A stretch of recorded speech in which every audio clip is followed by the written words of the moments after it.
What's up, you guys? Welcome back to my channel, Real Talk Recovery, where we talk about recovery from addiction and I share my life with you. My name is Nicole and I'm a recovering addict. My sobriety date is July 13th of 2015. And tonight, you guys, we are going to have a special guest. Manders is coming on to chop it up with me. And so I'm fixing to text her and get her on the screen with me. But until she comes on, you guys go ahead, come on in. Let me know, drop your sobriety date.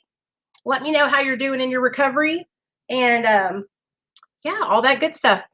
I am actually going to have my last little dinner with my husband and my son. I ordered us some Red Lobster. I haven't had Red Lobster in years. And so we're going to have some Red Lobster, and I'm going to miss them so much, you guys, but it is going to be okay. So we had an awesome Mara meeting tonight, you guys.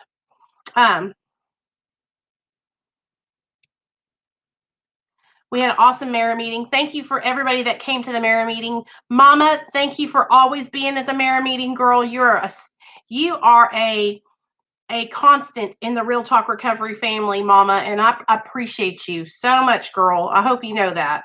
I think you do, but I hope you know. So, tonight, Manders is going to come on and talk with us. I know y'all loved Manders last time she came on.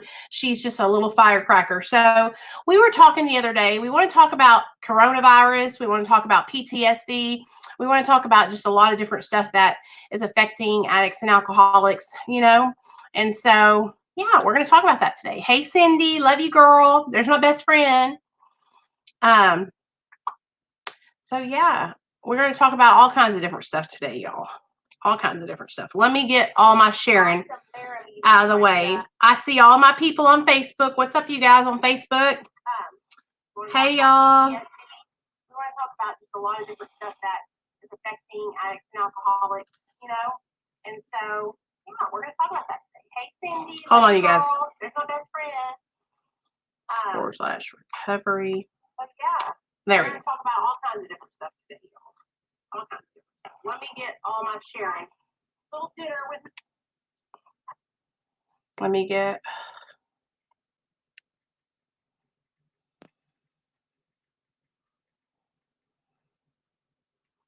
Hey, Merc. And my son, I ordered us some Red Lobster. I haven't had.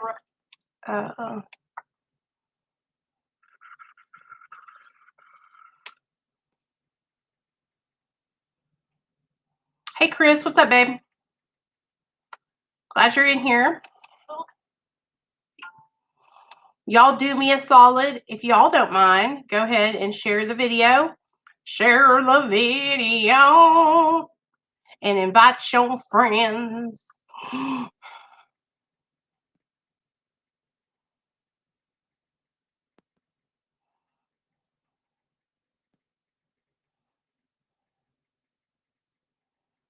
Okay. Let me go ahead and get my. Sorry, guys. Y'all know how it is. I gotta share. Okay, so let's do a quick Real Talk Recovery. Nicole, check in. So I'll tell y'all how I'm doing. So you know, at the beginning of the week, it was rough, but I want y'all to know, hey, Suzanne, hey, girl, I'm glad you came in. I am faring well. Like I feel okay. I feel like everything's going to be all right. I am putting the situation with my hubby in God's hands. I am praying for protection over him, you guys. And I want to ask you guys to do the same. If you don't mind, say extra prayer for my husband, Neil, this week while I'm gone in California, and just watch over him and my little boy, because I am having a lot of anxiety around leaving and going to California. And so, yeah. But I know that it's going to be okay. I know that, you know, God is going to protect my family. And for me, it's just hard because I'm used to being in control, you know, and I'm not going to be able to be in control all the way from Cali. You know what I mean? So, and if any of you guys have Neil's phone number and you could reach out to him and just give him some words of encouragement, that would be awesome too. I think I gave it to a couple of you guys in Patreon. Also, I wanted to welcome 2 new patron members. Let me look up real fast because I want to shout out the new people that just joined.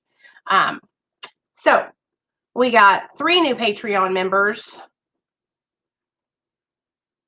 Oh, no, we got quite a few. Okay, let me shout out the new members. Okay, so this just in the last 30 days, we got Artful Dodger, which is Jonathan. Shout out to you. Thanks for joining. Erin, she was always in the group anyway, but I think Erin, she just joined permanently. Karen, Sam, Carolina, aka Center's mom, Boss Baby, shout out to you. Cindy Moore, shout out to you, girl. Christine, shout out to you. Nicole, and Ashley Meredith. So shout out to all of the new patrons. Thank you so much for joining Patreon and supporting me, you guys. For all of you guys that are brand new that have just joined, I will be texting you guys our private patron only Hangouts chat. So check your messages on Patreon and check your phones because I'll be sending y'all our Patreon chat so y'all can come in and join us and be in there and talk and chat and have the support that everybody has in there. Which that's the main thing that I love about Patreon, you guys, is that we really have worked hard to build like a pretty awesome support group in there. And there's a lot of the Patreon members that work really hard to make sure that there's 100% all the time 24-hour support in there. Merk and Cindy, Melissa, Nikki, Sky.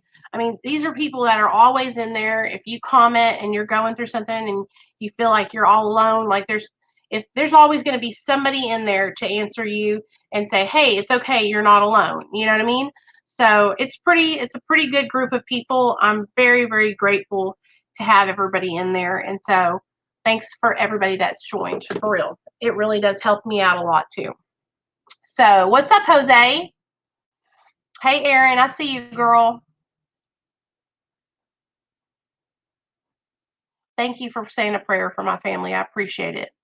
Thank you so much, Merck, for linking that. I just jumped on, Misty. I just jumped on. And Manders is going to join us here in a few minutes. She's just taking her sweet time. Oh. So how's everybody's week going? How is everybody holding up? I'm holding up pretty good. I got to tell you guys, like, I'm going to be okay. I was a little discouraged at the beginning of the week, but I'm back on track. I am back on track. I'm back on track. Okay. So, for those of you guys that don't know, you know how I ordered those codependency books? That's what we're going to be doing when I get back from California. We are going to be going through some hardcore codependency books. So I got an icebreaker question to ask you guys, okay? What are your motivations right now? What are your motivations what is motivating you to stay sober today? Okay? Today, what's motivating me to stay sober is my son, you guys, my job. These are all things that are motivating me to stay sober and stay on the right track. And y'all, I see somebody in the back. Hold on, let me grab her. Peekaboo, everybody. Peekaboo, yeah. I see you. I see you too, look, and I see you clearly now that I got my glasses on. Hey, what's up, girl? Oh, not much, just sitting here in DC, hanging out. How's everything over there? I see you're ready to go. I'm ready to go to California. I am really nervous to fly, Manders. You know what? I was nervous my first flight too whenever I went to Florida to visit the family. But I went to visit. I'll tell you what, like Lily, I was taking panic attacks on the plane, in the terminal. But it's not bad. It's like fun once you hit that bump. It's the anxiety of getting up in the air. Yes. You'll be fine though. But I know I'm going to be okay. And you know what? I'm just really excited to go and learn more about, like, I'm going to be learning from Dr. B, and they're going to be teaching me just all kinds of stuff that I can learn about addiction. And so I'm really, really, really, really excited. But I'm really excited to have you on tonight because last time that you came on, everybody, there's so many girls commented under that video and said that they could relate to your experiences with mental health, with the struggles that you went through as a young adult and even today. And so, I want to talk about all kinds of stuff. So me and Manders were just on the phone earlier and we were talking about how, you know, coronavirus is, I don't know, I don't want to get into any politics, but one of the reasons why I don't go to big gatherings and stuff is because I want to protect other people, and so a lot of people in recovery haven't been taking it as seriously. And I saw a bunch of people posting on Facebook in these huge groups, and so we just want to protect ourselves, don't we, girl? Exactly. And a lot of things that people don't understand, because like here in DC, I literally was just on a COVID conference call with Senator Chris Von Hollen, and we were doing a town hall meeting. A lot of people don't know that coronavirus doesn't have active symptoms at first. Like, you can be a carrier of it and not even know. Yeah. The only way to find out is if you're tested. And then if you're put into close range proximity with it, and you're continuing to just basically say, oh, okay, well, my life and my purpose is more important than everybody else. You're just staying back in that selfish addiction behavior because you're just making yourself look like an ego. Yeah. Like me, that would be like I was telling you. Okay, I have national walks. All right. Now I did go downtown and participate in a lot of activities. Okay, but that's my risk to take. But I still wear a mask. I still social distance. I still handle things responsibly. Now, my actions weren't on behalf of, go out saying, go me, go me. I literally went out because the Vanessa Guillen March. Yeah. Like, this is something that's monumental that's going on right now, especially with me personally, because my daughter's in the military, and thankfully the 25th, she's coming home. And Lily, she was raped in the military over in Germany. So basically, with this Vanessa Guillen thing, it really hits home for me.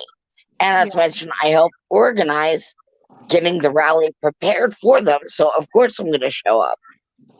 Now, however, I did cancel my national walk for recovery because of this. I'm not willing to stare and put all of our recovering addicts at risk because look at how many underlying issues we all have as a product of our addiction. Some of us have serious cardiac issues. Some of us have serious problems with hepatitis C and all these things. So basically, what do you think that we're doing by having these recovery-based events? Right. Other than helping each other become what? More of a statistic. 4 out of 10 of us live. Okay? That means 6 of us will die. And it's probably gotten lower than that because, well, the numbers have gone up a reasonable amount since last year. So I can't even start quote my statistics on that. Right. So I think it's just like I just try to be responsible and not be selfish, and I think that's the main thing that you and me have a lot. We're a lot alike. We just want to make sure that we don't hurt anybody else or put anybody else in danger. So, but I want you to talk to us about PTSD because the other day I did a video and I was talking about JD for Prison Break Raw and how he has been through abuse when he was a young child. And so I don't know a lot about PTSD. I'm sure I suffer from it, from things that happened to me in my addiction and when I was younger, but you are versed on it and you're good with mental health and stuff. And so can you share with everybody your experience with PTSD and how you ended up finding out you had PTSD? What happened? Like, because a lot of people wanted to hear more about your story from when you were younger and everything. Okay, well, basically, PTSD is post-traumatic stress disorder. Now, PTSD is a very broadened statement because it can be from anything. Like, even after September 11th, Yep. everybody sits there and had PTSD. And why? It's a very traumatic situation that your body is forced to deal with. Even with the pandemic, do you realize that after COVID, there's going to be a lot of people that are suffering from PTSD because of the fact that this is very scary. It's when your mind basically goes through an event and has a very different reaction from it. Mm-hmm. Now, how my PTSD affected me as a child, I had severe sexual abuse, emotional abuse, abandonment issues. Like, there was a lot of things. And it was a hell that I had to go through. Now, I sit there and I joke about everything. That's the way that I get through. Yeah. Because I have such a low self-esteem and I have body dysmorphia. I mean, whenever I was growing up, I'll explain to you how my life was unfolded.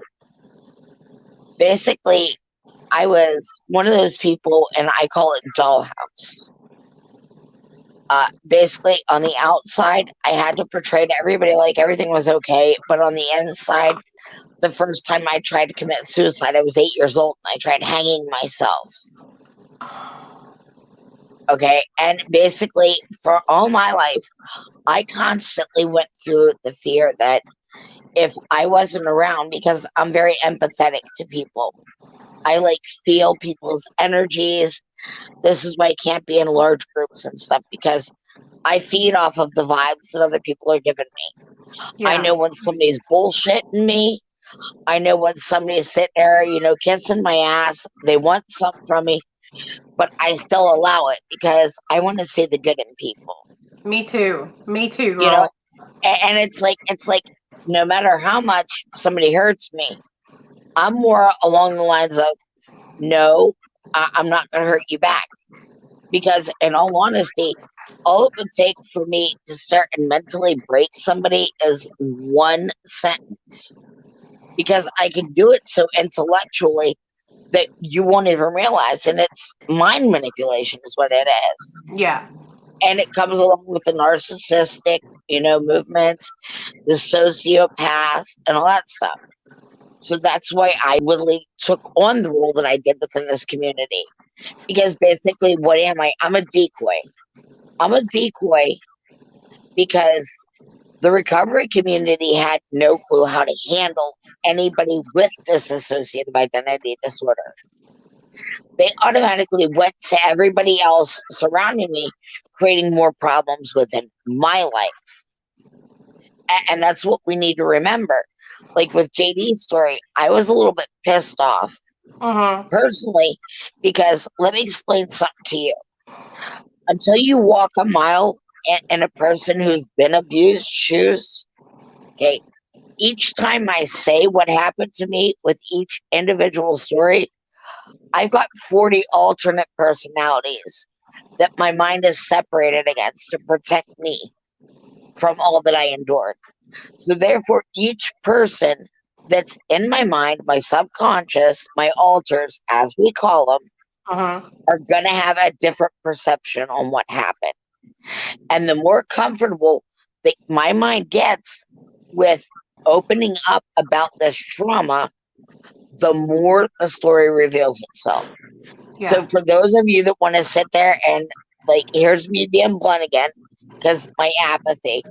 For those of you that want to say that we're telling lies and we're not telling the truth, that's what I want to say to you. I hate when people do that. I just cannot.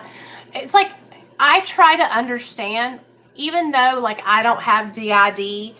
I try to understand and put myself in the position of somebody else who, like yourself, who has struggled with being abused. Like, I cannot imagine how difficult that must have been and what you felt like when you went. Like, it makes my heart, it makes me hurt, and it makes me so angry when I see other addicts and alcoholics that are supposed to be in recovery, that are supposed to be supportive, that are supposed to be our peers and lifting us up and supporting each other, talk shit about us and put us down and make fun of us. And it's like, that's not the way recovery is. That's not the way we're supposed to be. We're supposed to be helping each other and supporting one another. Exactly. And the funny part is, like, okay, like I sat there and I point, you know me, I call people out. I'm that bitch. I don't care. Okay. Yeah. You know, it's like the other day, okay. You know, for 7 years now, I've been doing this. You know all the things that I do, you know firsthand. Hell, how many times did me and you get on a one-on-one? I'm like, look, Nicole, you're doing a little bit too much. Step it back a little bit. Me Oh and my you've God, been, y'all. Me and Manders, we've had our little fallouts before too, haven't we? oh my God, are you kidding me? Like, me and Nicole can tell you, I am very much one of the realest people that you'll ever meet in life. I don't sit there and I don't be like, oh, did you see Nicole's live feed? Oh my God, girl, look, she constantly be, baby. No, I go to Nicole and I'm like, Nicole, Yeah. Talk about it instead of talking about people exactly, you behind their know, backs. Like, exactly. And then don't send out your minions, because let me tell you, I have a very unique talent. And honestly, back whenever I was 19, I was first on Yahoo. You remember Yahoo's format, right? Well, I was literally that bitch that was smoking crack, that was telling people I was smoking crack, stripping, showing my ass, hanging off of a damn pole, and shutting down Yahoo chats, blotting them. So please don't troll me. Please do not troll me. I will literally eat you alive. Like, you give me comedy. Literally, you want to come after me? Just like Maddie Jablonski. I gotta give you prop. Except I'm the crackhead. Joanne Miller's the one that's on meth. And I don't come out of hiding. I don't come out of hiding once every 3 years. I'm here every day, 365. There's at least one of us hanging around, buddy. So you keep on changing. tell me this: when you were a kid, what happened? Can you care? Do you want to share that or no? Do you want to? It don't matter to me. Go ahead and ask me some questions. I'll let you know when I'm comfortable answering. Okay, so I know that when you were growing up, you and your mom didn't have that good of a relationship, right? And Yeah. so, what do you feel like? Okay, so before you started using drugs, because what do you feel like was the catalyst that kind of like sparked that thought to go out and get high? Like, what do you think pushed you into that lifestyle? To be honest with you, and like this is gonna be like very much accountability on my part. Mm-hmm. I was pissed off at my family because I had just started dancing, right? I wasn't using drugs. I was literally just trying to be a mother, trying to figure out a way. And I thought that, you know, all these people that well, hold on. Let me think how to phrase this. I had a misconception of what it meant to be an exotic dancer. Okay. I thought that basically you dressed in elegant gowns and you were a class act. You got up on stage and you put on a show. Tassels, thongs, and garter belt later. Yeah, that's not what it is. What was it like for you to dance? Were you did it make you feel uncomfortable, or was it something was it hard for you to get used to doing that? It was beyond hard for me to get used to doing, because the fact that like I was so insecure about my body. Yeah. And being the fact that you can tell my abuse was so different, because rather than sitting there taking off my shirt first, I took off my pants first. Yeah. Yeah. And like it literally, for me, I only subjected myself to the shows that I did was basically thongs, a garter, and all that. Um, now, still, whenever my family started saying, "Oh, she's a whore, she's a drug addict," blah blah blah, I didn't know anything about it. Like literally, I was taking dippers, and I thought it was compound W, and What's a I dipper? thought a dipper is the PCP. Sorry, I'm doing That's laundry. okay. You're fine. But a dipper's PCP. It's the cigarette laced with the PCP. Oh, what would happen when what would happen when you would do a dipper? How was that? How did that affect you? Actually, believe it or not, this is funny because I'm gonna tell you exactly what happened. All right. Okay. Like I said, I thought it was compound W, right? What's compound W? The wart remover shit. Oh, okay, okay. Right. So I thought here I was, okay, meet me at a country bumpkin. I'm thinking that I'm like, helping one of the girls that has a wart somewhere, and they needed to separate, the wart with medicine, and she just couldn't touch it because for some odd reason. Well, I didn't wash my hands, and I did this number. In your eyes? Girl. What happened? Did it go into your eyeballs, into your system? Oh yes, it went into my system. All right, and I flipped the fuck out. So you tripped and it made you go crazy. Did it make you? Okay, so I've never done PCP. What was it? What is it like? How does it make you feel? Like, well, with me and my PCP experience, let me tell you, okay, with DID, you don't ever want to stare and give a DID person something like that.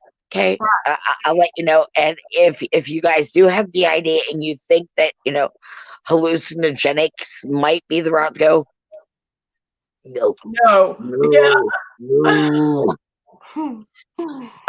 Like the first time whenever I did it, I was standing up on stage and I didn't realize what it was. Like I said, I thought it was wart removal.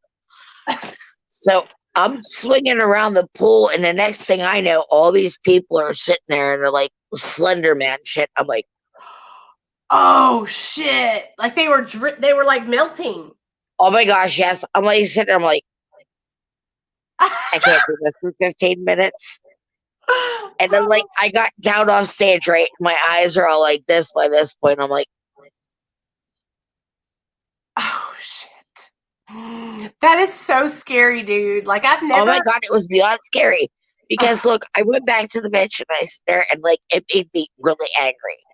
So the girl that I sat there and I was helping out, I went back in the back and I grabbed her up. I like literally grabbed her because I recognized her hair. That was the only thing I could recognize on her.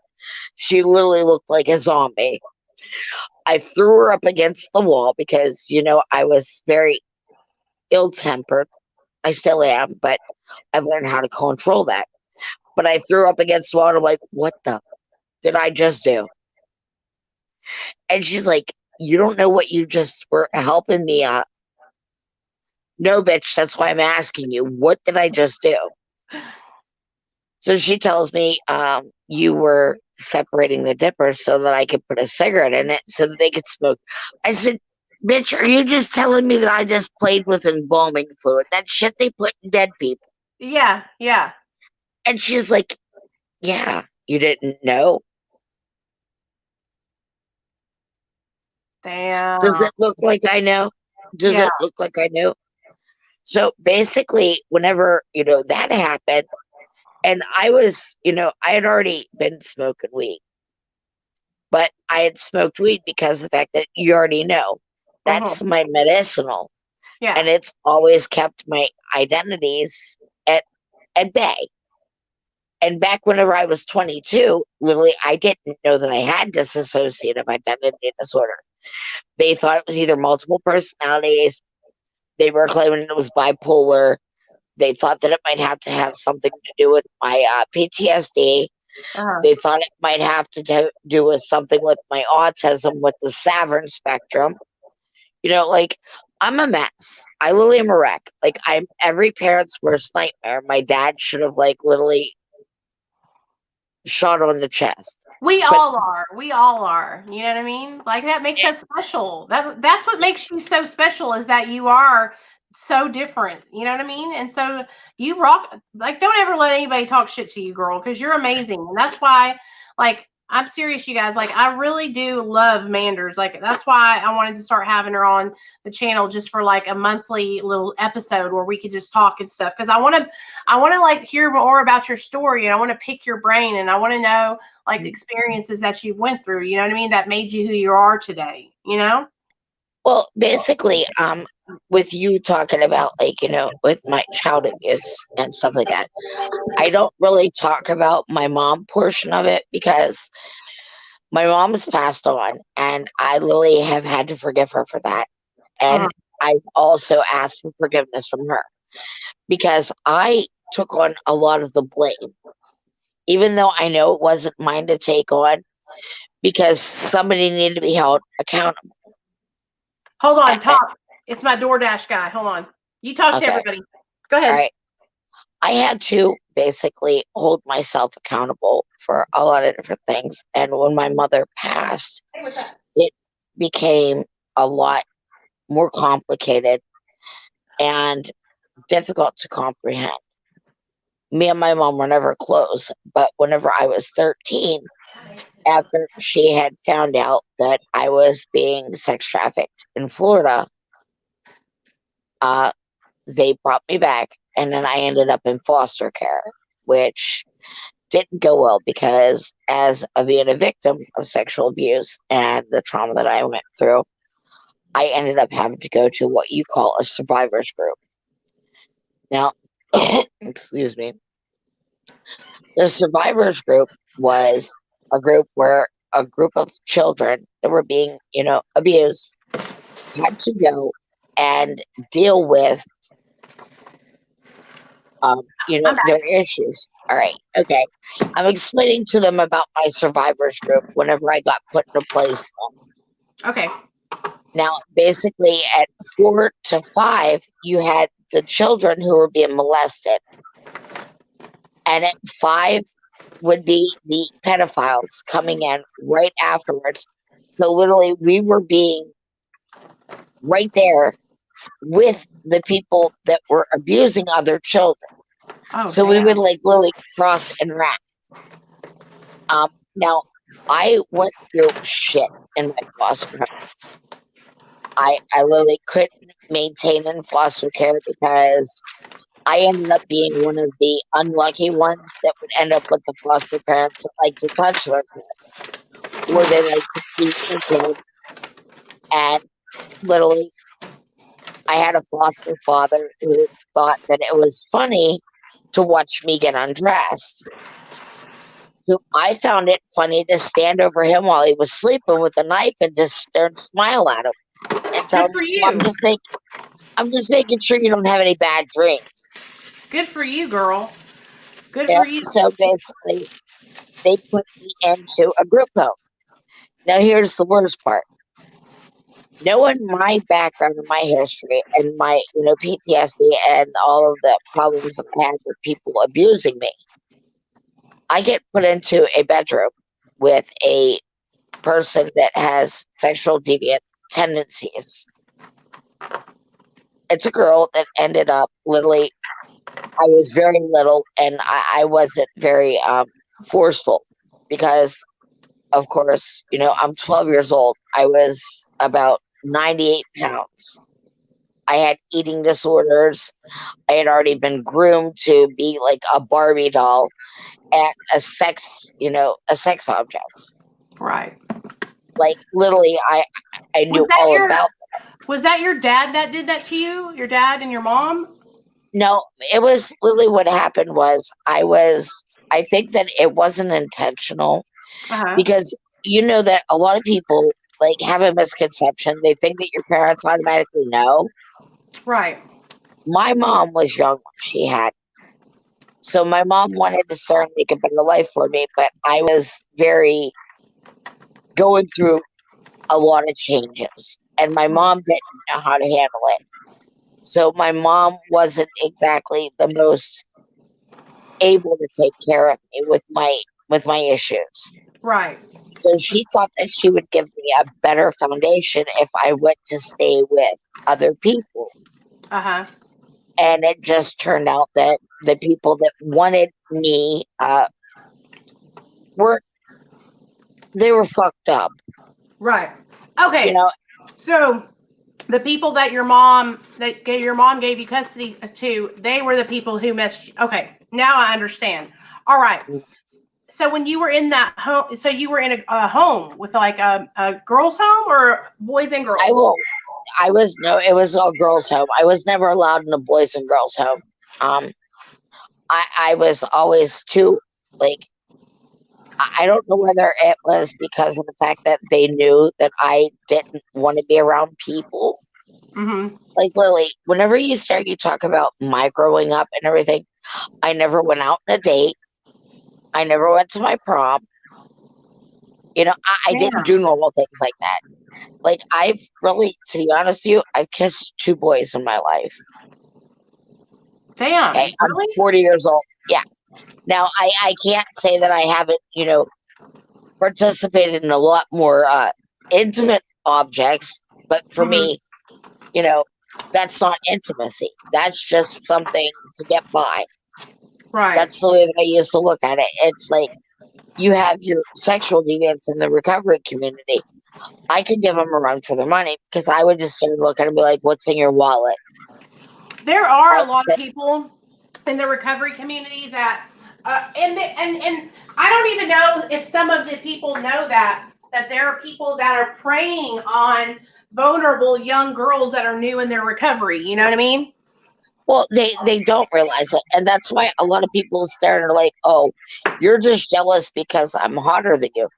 Right. No, it's called No. this. Okay, I literally, I could throw you pictures out there that would make you feel ashamed. Like literally, I think that I gave one of my friends a heart attack whenever I sent him a nude.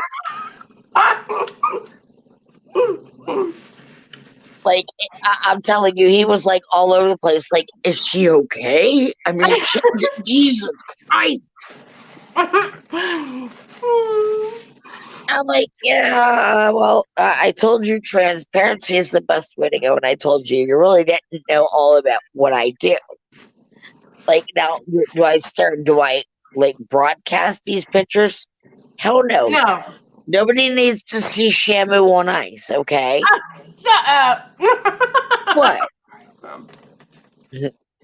My husband don't call me Free Willy for nothing. Tell me about this girl. When you were in that home, they were doing stuff to you that they were abusing you. Now, Yeah. because of the DID, did the dissociative identity disorder happen when it was happening or after it happened to block it out?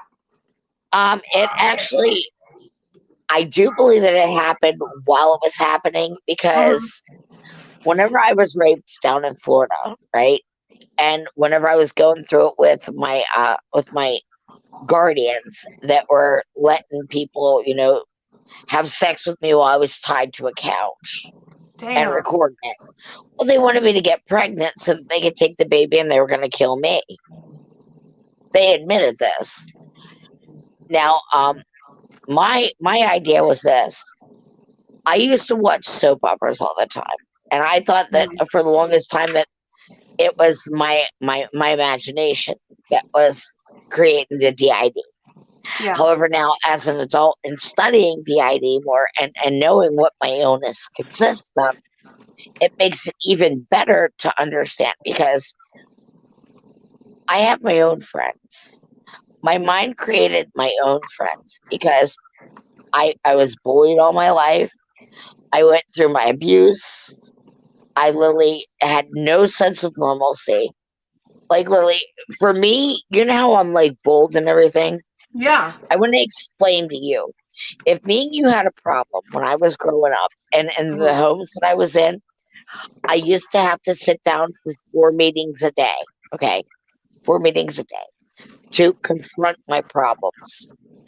So I would literally have my peers standing at me being like, can you please bring up not accepting? The situation is you're being very disrespectful to my opinion.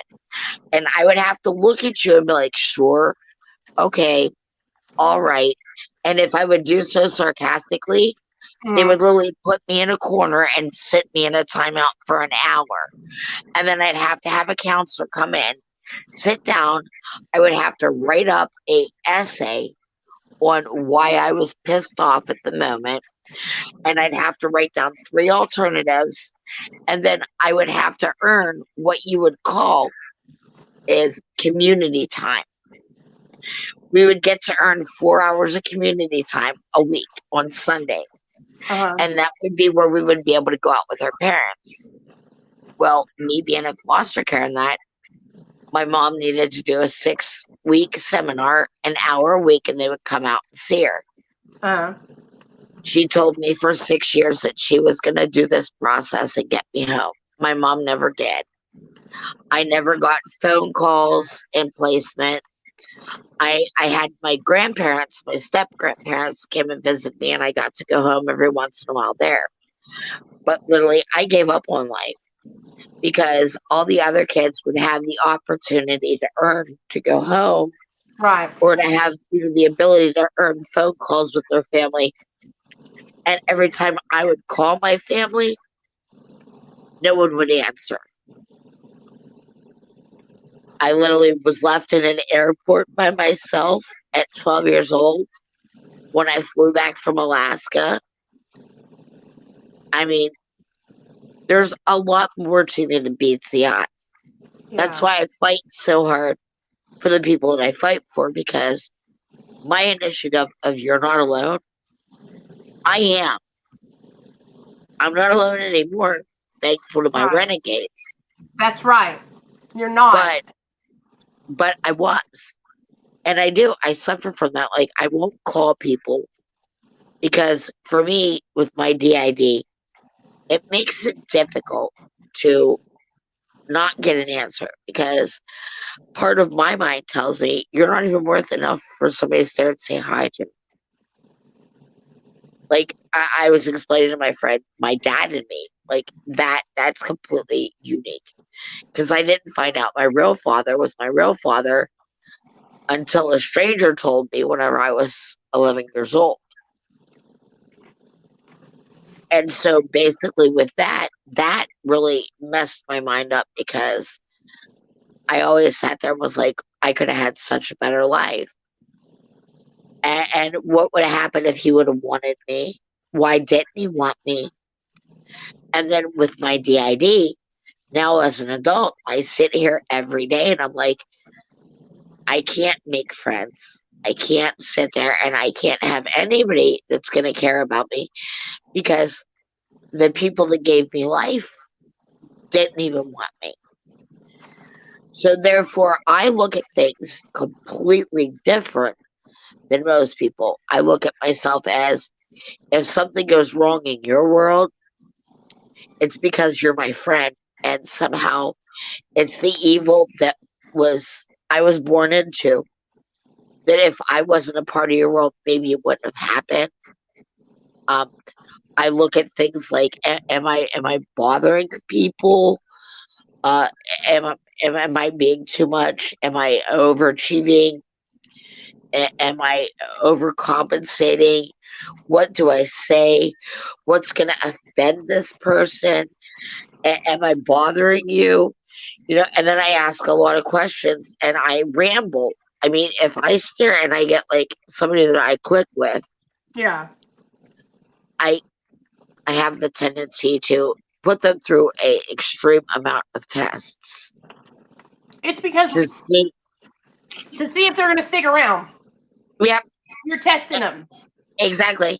And I mean, I will sit there and I will push you to all kinds of limits. Like, I will throw you for loops. And then the people that I care about, I get really offended, especially because I look at normal things. Like, say you were worried about me, but we have a mutual friend in common. And instead of you coming to me and saying, hey, look, I'm worried about you, and you go to our mutual friend, and our mutual friend comes and says, hey, look, they're concerned about you. For other people, that would be like, well, I'm glad that they're worried about me. There's nothing to be worried about. For me, that throws up trust issues, and it makes me want to punch you in the face, because I'm like, okay, you don't fuck with me. You don't fuck with me because you're bringing a third party, and you don't know what this person knows about me. You don't know what they know about our relationship. So you're just gossiping about me at this point. And then that makes me stare, and this pulls out the DID aspect of Leah. And you've already heard some of the stories about Leah with the, the whole gang affiliation and all that shit. Because literally, it's like you've got certain alters that you don't want to bring out of certain people. Like me, you don't want to be trapped within my aspect and me not being able to control Leah. Leah will literally... Merc wants to, I just want to ask you this question because Merc wants to know. He wants to know, when did you realize that you had DID, and what age did you get diagnosed? Was it real young, or were you older? I recently just found out that it was dissociative identity disorder about 4 years ago. So that whole time before you find out, what was it like not knowing? I mean, were you like thinking you were crazy, or how did you feel? I honestly, I felt beyond crazy. I used to stare, and my explanation of it was wild, because I'm an author, and you know that I like writing wild stories. Yeah. How I explained my alters was, I believe that I was a pixie in a hollow, and I'll tell you this.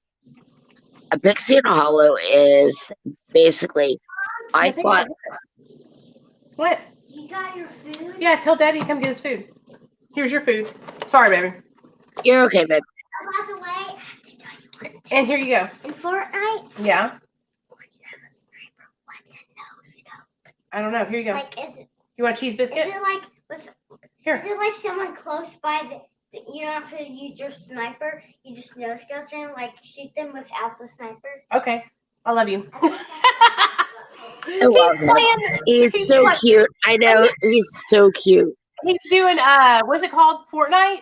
And so he's like always playing these games, and he tells me about it. I don't know. I'm not cool. I don't know. Me either.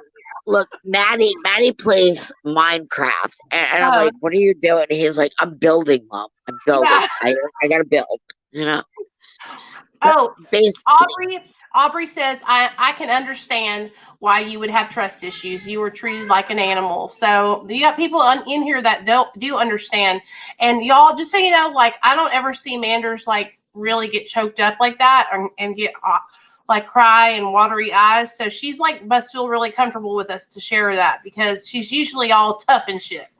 Oh yeah, I don't cry. I don't cry in front of people. Like, to me, that's the biggest weakness. And I used to get beat for crying in front of people.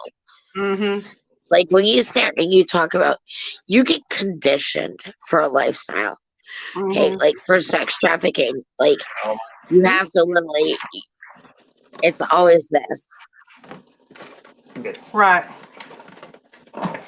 And as for what I was saying about Pixie in a Hollow, I used to think that I was magical.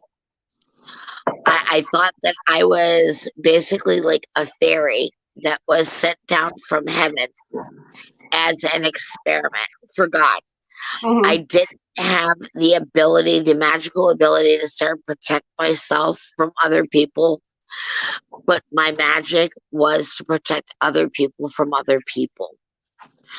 So I automatically felt like all of my life that it was better for people to hurt me rather than anybody else have to go through what I did. And I felt like I was the one that was destined to be the basis of all evil.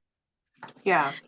I felt like I was the Antichrist on earth that was brought to basically let humankind have a way to convey all their sins. And I could take a full-blown hit from a 7-foot guy at the age of 11 with no problems.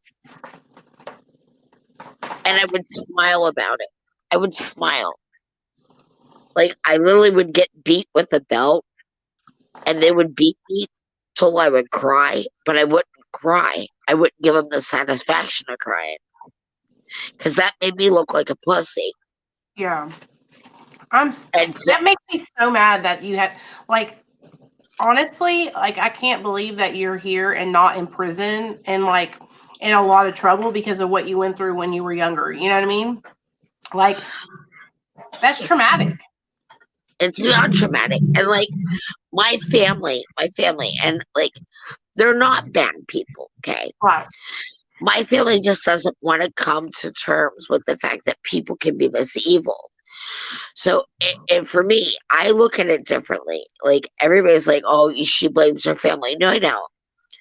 Okay, I look at it like this. If I had to deal with this. I didn't get any. I didn't get any macaroni, buddy. Oh, okay. Sorry about that. No problem. But if I had to deal with this as an outsider and seeing this, it would be very hard to fathom. Like, no lie. It would be very hard for me to sit there and be like, there's no way all this shit could happen to one person. Okay? It does. Unfortunately, it does. Mm-hmm. And a lot of people stare like, oh, you're jealous of me because I'm doing so much. No, you're not doing that much better than me because the fact that A, you're not taking accountability for what you're doing. You have no responsibility for the actions that you cause. And I don't want to be an ego. I don't want to be a face of this. I normally wear a mask whenever I go out to perform. I literally go out in the streets. I mentor kids. I stare and I do trauma therapy with adults. I teach people about my dissociative identity disorder. I go into like state capitol buildings and all that and make people aware of what's going on with our mental health and with addiction and all that stuff. And the worst part about this is I never touched heroin or pills. Right. So basically, for you to stare and you to come at a cross because you think that I want to make some sort of name for myself over a sickness that too many people are dying from. No, I just want the statistics to not happen. Like you said, I'm a survivor. Right. I survived hell. Okay. So basically, if I could survive torture and torment like this, the least I can do is help give you guys the balls to stare and be like, hey, you know what? Life isn't that fucking bad. That's right. It's not that bad.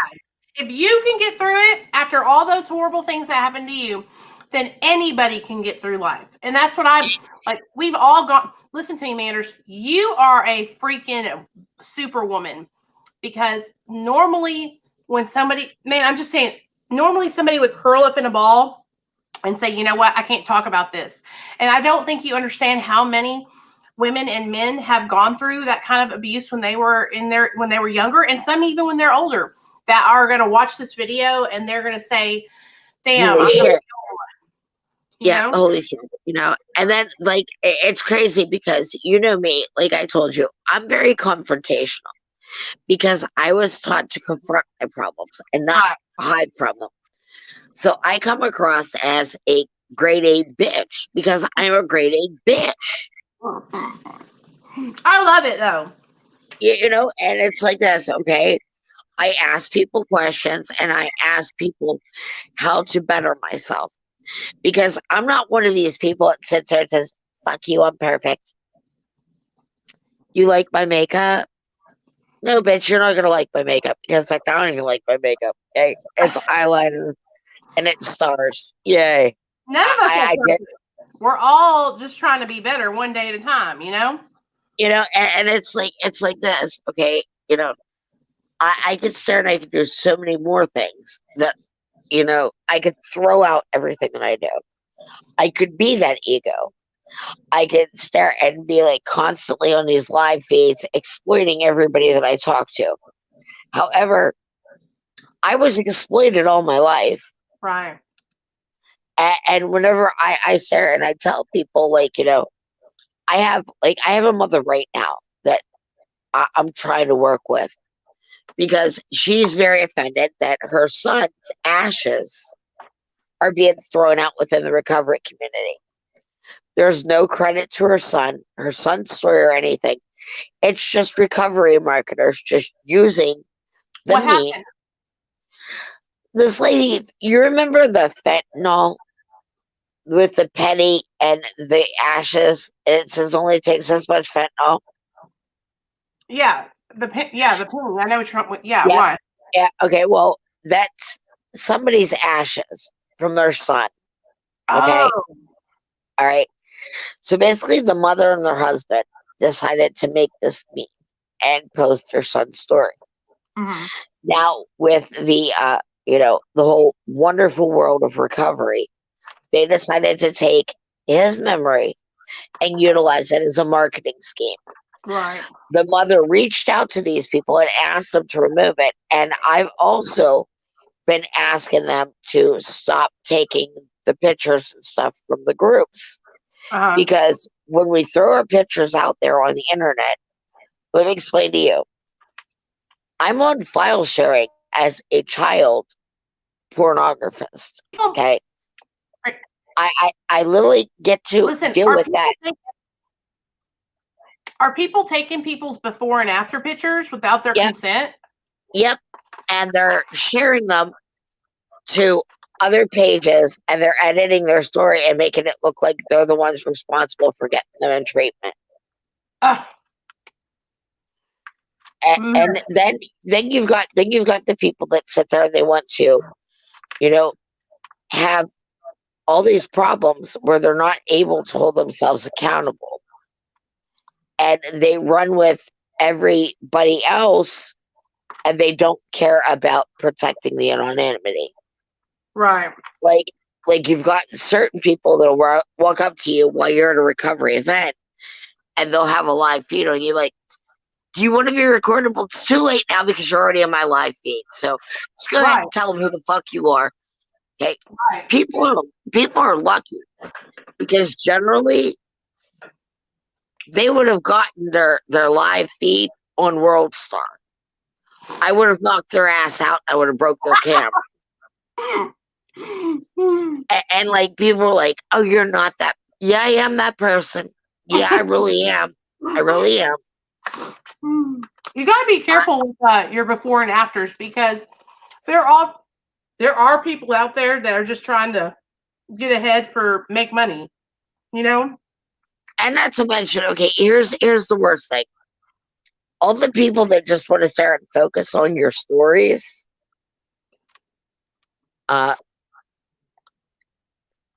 they love to hear your stories, and they love to promote your stories.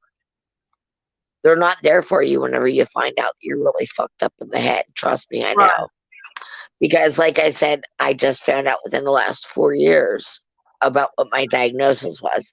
And guess who helped me find it out? Not the recovery community. I had to study and basically realize, as a peer specialist, exactly what was going on. Right. I had to sit down and do one of the hardest things in the world. When you guys ask what my purpose and all that is, well, let's see. I had to sit down and do the hardest thing. I had to diagnose myself. I have my own wellness recovery action plan. I call it WRAP and WHAM. Well, wellness health action maintenance as well. And that's what my nonprofit down here in Virginia that gave me a scholarship. So basically, when you ask me what my credibilities are, I'm actually going to college for this shit, okay? So please don't question me. And I am trying to earn, my degree and all this shit. So, yeah, I know what I'm talking about. It's not me sitting here just spewing a bunch of bullshit to you. And I don't charge people. That's my choice. I could at any given moment. Well, you could go work somewhere as a peer specialist. You know that. I know, except for the fact that I am not ready to take on that responsibility just yet. simply because I've got a few more things that I have to take care of within the next 100 days. Because you know that I work very closely within the election year shit too. Oh yeah, man, I'm ready for the election to be over. I'm ready for all that shit to be over and done Look, with. me too. I'm like so done with politics. I'm so done with COVID. I'm so done with it all. Like literally, So y'all know, I'm eating salmon and lobster. Well, that's better than those damn chicken tenders and that greasy food. I was so hungry, you guys, and I was so ready to eat. This is my going away meal. There you go. Macaroni. It's in the butter tub, Neil. Oh, there you go. Yeah. And then it's like we sit back and we realize different things about ourselves, and the more that we project, our stories, the better we are able to help people. Now, you never will hear it there, like, do me a favor, go share this in all your groups. Have you ever told your story before on Facebook? Nope. You need to start telling your story more, girl. For what? So assholes can stare like, you got meth lip. No, you have to quit worrying about who cares what other people say? Who cares? I don't like telling my story on Facebook because of the fact that it's a part of my past. Here with me on YouTube, and YouTube is so much better than Facebook. I'm just gonna say it. It's so positive over here. Well, I know. I actually have my own YouTube channel. I just never really advertised. What is it called? You know me, Manders is this loose cannon advocate, I think. I'll send you the link to it. Yeah. Okay. Mm-hmm. And literally, whenever I first came out, and you could tell my growth, I literally came out on YouTube and was like, Amanda's recovery to addiction time. Mm-hmm. It's ARAT, and the first statement that comes out of my mouth was when I was pissed off at my mom, I don't suck dick for free, I do it for cash. There's a difference. Needless to say, that YouTube post went over really well with the family. I love you. They were so proud. They were so proud. They're like, wow. I can tell that you're getting more comfortable doing the lives with me too. And I'm happy because I have to. I have to because I'm going to be taking on a national participation with it, doing something more. Because I believe that in order to help more people out, I want to start doing formats where we talk about not what your story is, but basically what you're going through. Because for me, I got clean by watching Intervention. Really? Like I told you, yeah, I got clean by watching Intervention. I looked around at my environment around me and I was like, do I really want to be like this the rest of my life? Right. And then whenever I saw families like literally still reaching out to their other family members, right, and being like, we love you enough to want you to get help for yourself, I always wondered where they were at now and how many of them actually made it.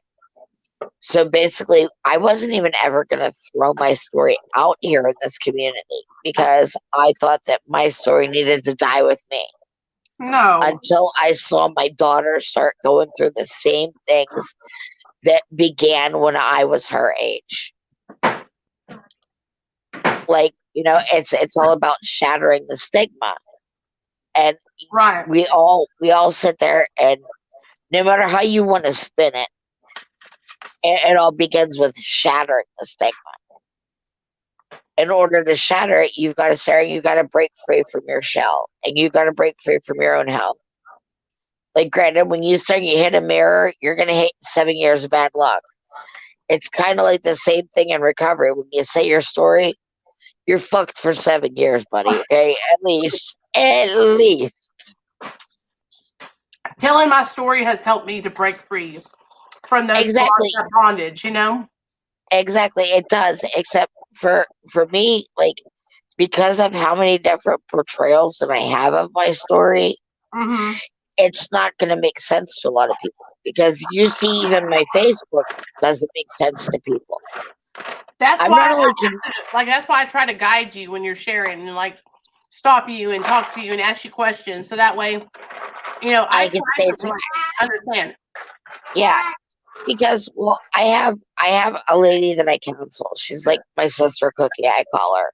Mm-hmm. Right? She has DID, and she literally was in a cage growing up, and she thinks that she's part dog. Oh man. So basically, I know ways to communicate and ways to view signs of DID. That is so sad. I cannot believe somebody did that to her. Well, you would not believe. Yeah, you would not believe half of the things that I deal with as a DID counselor. And just like there's another lady that's been institutionalized. Like, I'm very rare. Yeah. Most people my age with DID have already been completely declared mentally incompetent. And it means that they have no chance of having a normalcy without having supervision. They have to be, institutionalized. Yeah. Now, that's always been my biggest fear, because back when I was 13, being locked up, I was constantly thrown into mental institutions. Yeah. Because of other people abusing me. So it's like, okay, here I am, an adult. I fear going to the doctor. I fear talking to people, because what happens if one of my alters sits there and decides that they want to be a smart ass, say the wrong thing? I don't remember it. Right. And then all of a sudden, like, here I am. I wake up in a room where I'm locked up again. Yeah. And then for me, it makes me locked up in a mental incident. So instead of the hospitals wanting to address and get you out of the mental situation, the incarceration you're trapped in, they make it seem like you're supposed to just stay trapped. So that's when they give you the medicine. And that's why I told you that I don't like medicine, because of the fact that it makes me just want to jump off of a cliff. Right. Medicine don't work. No, Manders does medical marijuana, and it has helped her so much, huh, girl? It really has, because in all honesty, you remember how manic I used to be. Yeah. Yeah. And I just I couldn't function. I really couldn't. I feel like you have calmed down so much in the last couple of years. Like, I can come on here and we can have a conversation. I feel like you're getting to better about staying on topic too. You know what I mean? Like, you did good tonight, girl. You stayed on topic really good tonight, and you shared a lot. You shared a lot about you, and that's what I'm trying to do, is break through that fucking barrier that you have and hear what's going on in your heart. You know what I mean? Because I know that you have a powerful testimony. I do have a powerful testimony. It just took a special person to be able to show me that not everybody's out for a hidden agenda. Even though they're an asshole and they don't speak because they're not talkative. But the asshole gets to motivate the early worm, and I get to stalk people. So it makes it better for me. I love you, nice girl. Shoes. I love you. I love you. Okay. I love you. And I'm proud of you. And I really want you to know that. So this, just for anybody that doesn't know, me and Manders are going to do these little monthly live streams together. And so I'm going to go to California, but in September, we're going to do another one. And so we're going to try, then we might pick it up and do bi-weekly, but we are working together on this little journey that we're doing right now. And so I really want you to know that I appreciate you coming on here and hanging out with me tonight. I'm sorry that I was eating, y'all. I was so hungry. But you got to spend my last day in Arkansas with me, and I'm flying out to California in the morning. Well, I love you, and I appreciate you having me on here, and I appreciate all of you guys. And like I said, there's one thing that I tell everybody. It's okay to not be okay. What's not okay is not letting anybody know that you're not okay, because even the strongest of us need somebody to lean on. And I'm a firm believer in that, because even me, with my trials and tribulations, I still need a support system. As badass as I pretend to be, I even have my own group that I look forward to. And I have my own special people that I hold very much close to my heart. And whenever people think that you're out to get them, it's not. Some people just know that you have true potential within you. You're just not able to see it within yourself. So then you've got bitches like me that have been thrown into the lead because of what they went through, and they become leaders instead of followers. I can't follow in anybody's footsteps because I've got 40 other people that rely on me to be a leader in my head. So I got to be a leader for everybody. Just hold yourself accountable. In recovery, remember, it's the desire to better yourself. And also, you've got to start and make the best out of your story. You can change the narrative. We're not a part of our past. We have control to start and pick up the pen and be like, you know what, fuck this. I'm rewriting this shit. Hell yeah. And I'm a prime example of it. I'm so proud of you, girl. That was bomb. That was a bomb-ass wrap-up right there, girl. Damn. You guys don't understand. I don't think people, they don't understand, our journey together. And so, just for her to be able to sit here and, spit that fucking inspirational shit out right there at the end, I'm really proud of you. You're I'm telling you, you're getting the 40 people in line, and I'm being able to jive with you, and I'm able to I'm following your story, and I'm I really am proud of you, Manders. I know that you've been focusing, and I know that you prepare, and I just am proud of you. I know that it's not easy to come up on a live stream and talk in front of a bunch of people. I'm proud of you. Thank you. And I'm proud of you too. I'm proud of the strides that you've been making. And, we work together. It's all about empowering each other. Women are compassionate, we're empathetic. Some of us are more apathetic than others, like me. I just don't care. I mean, I'm not here to be your friend. I'm here to stand and help make you get through and find a way to get through. I'm 40 years old. I don't need to start and shake my ass on a pool anymore. But I'm really thinking about it. Because the economy is down. I'm proud of you, girl. I love you, bitch. I love you too, bitch. And you have fun in California. You better send me a goddamn postcard. Oh, I'll text you from the plane tomorrow, because I'm probably going to be crying. Well, girl, don't cry, please. I'll be sitting there. I'll get on there and I'll post some crazy ass live feed for you. I'll be like, I'm just nervous to fly, but y'all, I know all y'all are going to be praying, and I'm going to be okay. I know I'm going to be okay. After the flight's over, I'll be Gucci for real. But yeah, I will. Listen to me. Text me and stay in contact with me, and then we'll get together about the 1st of September and do another episode. And if we keep on doing well, and people are liking it, well, we'll just do it every other week if you want to. Hell yeah, like I told you already, I was up for it. I was up for doing it every week because I think it's fun. Just sit there and cut shit and make people laugh. It's just still here on this channel. And that's the thing, I'm not trying to be all, I think a lot of people get caught up in being professional and being all it's not like that here. We are the same as you guys. Everybody out here watching in the audience, we're all equal. I'm not better than anybody. I'm not smarter. Exactly. Yeah. And and I got told today, I hope you find what you're looking for. What I'm looking for, to be honest with you, is for y'all to stare and stop acting like assholes and start listening to people and stop trying to bully me, because it's not going to work. All you're going to do is piss me off. Mm-hmm. And I'm not going to come at you because I'm tired of talking to static. I don't keyboard warrior. You find out what my actions are here in DC. We are, you got a whole bunch of people's support here on Real Talk Recovery, so you ain't even got to worry about it, okay? I love each and every one of you guys, and rock on, and remember DC Thunder all the time. Music within healing, walk for recovery, real talk, recovery, everything. We're all about making a movement and making a stand where we all can be proud together. I love you guys. Right. Once again, thank you for the time.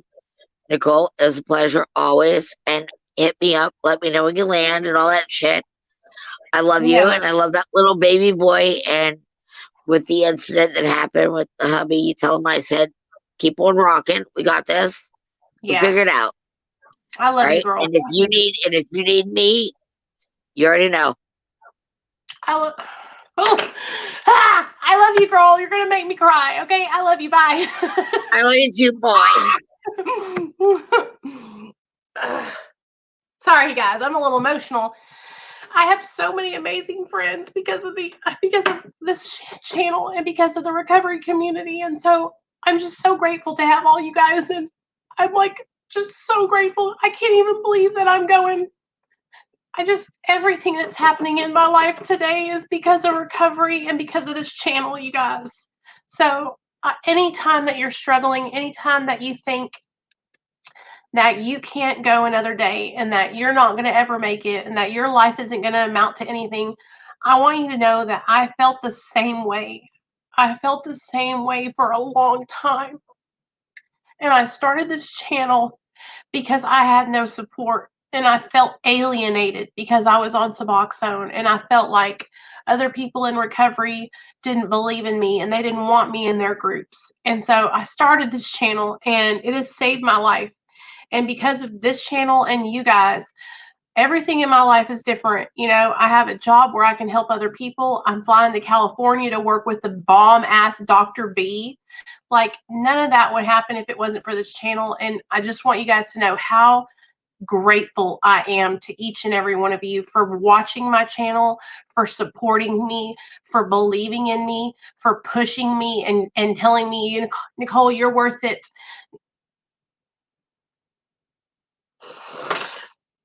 When I got sober, I didn't think I was worth it. I was completely content with making $9 an hour, with barely making ends meet. And today I can work and I can support my family and my husband, I'm actually able to help him. And with my job and being employed, I used to make nothing, $9 an hour. Now I actually have a real job, and it's all because of this channel, you guys. It's all because of you guys and supporting me and pushing me and telling me not to give up and telling me how much I help you. I don't think you understand it. When you guys say stuff and you tell me that I'm helping you, it helps me too. I didn't have any confidence. I didn't love myself at all. I hated myself. And I still struggle with my confidence. I still struggle with feeling insecure. But anytime I'm down on myself, I can always come here and I can always talk with you guys. And it just helps me so much. Like, I just don't think you guys will ever understand. I went from starting this channel, working in a sandwich shop, like going to meetings, barely making it, to keeping this channel going, live streaming every single night, getting a job working for Austin, working with other addicts and alcoholics, helping people. I mean, like, and it's all of that is able to come true because of recovery, because of the steps that I'm working, because of the support that I've gotten from you guys, because of, I'm telling you guys, like, recovery saved my life.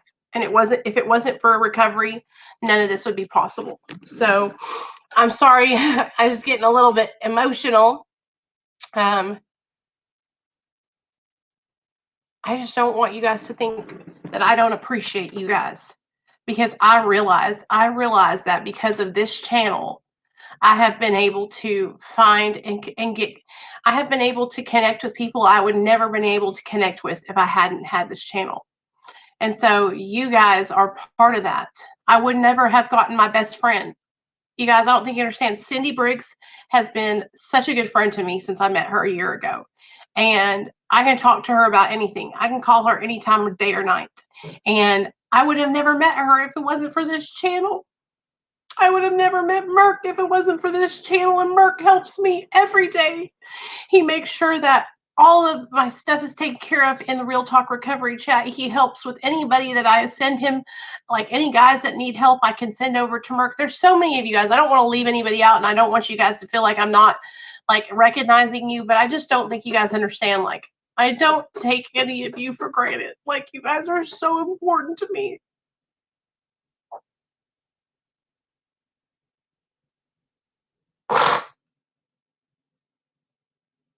I'm never in a million years.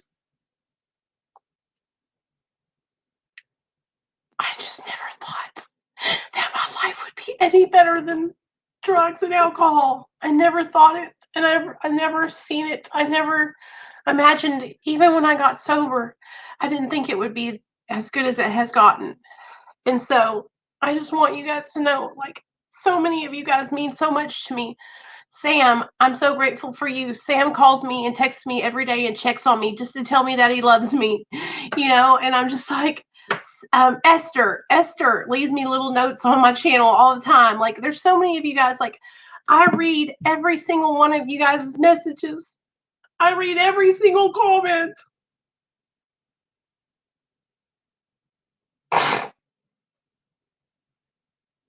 I just never thought that anybody, this is just every comment I read, every message, anytime you guys reach out to me, like, it's important to me, and it literally makes my heart just, I can't even believe it. So thank you guys for all of your support, and thank you for believing in me, and thank you for supporting Real Talk Recovery. And shout out to all our new patrons. Thank you so much for believing and joining Patreon, because that support means so much to me. And so I'm not going to be over here crying anymore. I just am so grateful, you guys. I am so grateful. Okay. I love you guys. I'll see y'all tomorrow on the plane, because y'all know I'm going to be live streaming in the airport. I really, really do love you guys. And for anybody that's new to the group, just get in. Get right in the middle. We are a family here. I don't think you guys understand when I tell you that we have support. We are a family on Real Talk Recovery. This is the real deal. This is really addicts and alcoholics helping one another. This is not a joke.